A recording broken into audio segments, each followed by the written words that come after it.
Like right now, when we are stressed, what happens? When we are stressed, it shows up in our body, right? When it shows up in our body, then what happens? We get tightness in our body, okay?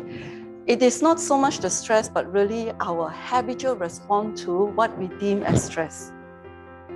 I think that's the area to look at. How do we habitually respond? If you want to interrupt our ability to be bigger than that, then that is the area to look at. Yeah. So what is the bridge between the mind and the body? The body has a lot of wisdom, but if we are so busy out there, do we actually have the time to listen to the voice that the body is telling us? So let's take stress. When stress happens, our body produces a hormone called cortisol. And cortisol will suppress our immune system. In the long run, you can guess what's going to happen to our body. Okay? So what happens is that when we are stressed, actually stress is only an information to tell us that something is not working, something is wrong, something is just needs our attention. We need to be able to hear that voice. Question is, do we allow the space to hear that voice? If you don't listen to that voice, it is trying to tell us. You don't listen, what it does is it keeps accumulating.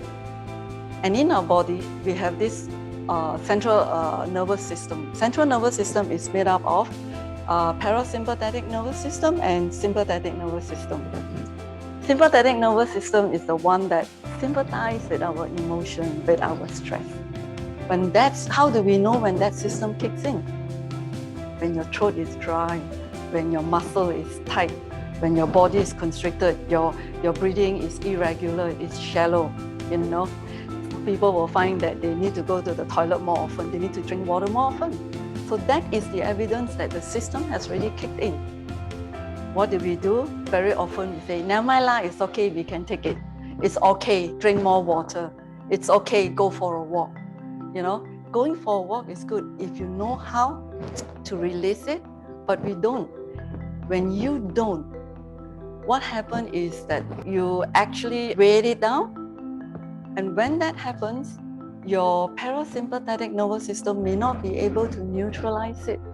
When it's not able to neutralize it, that's when the body starts to break down. Imagine if you spend so much of your energy just trying to handle this part, your stress, your nervousness, you won't have much energy left to be able to make intelligent responses to what's happening, because there's no space. It fills you all up. There's no space for you to focus on that. Yeah, and if you don't have that, that is what that will impact the quality of our decision, the quality of our action, and it will also impact our relationships with people around us.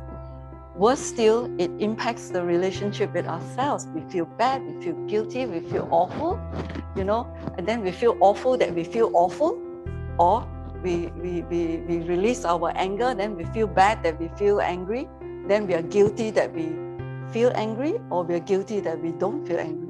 And all these things are all that's what that is. I call it like rubbish on top of rubbish. Then question is, how do we interrupt all this?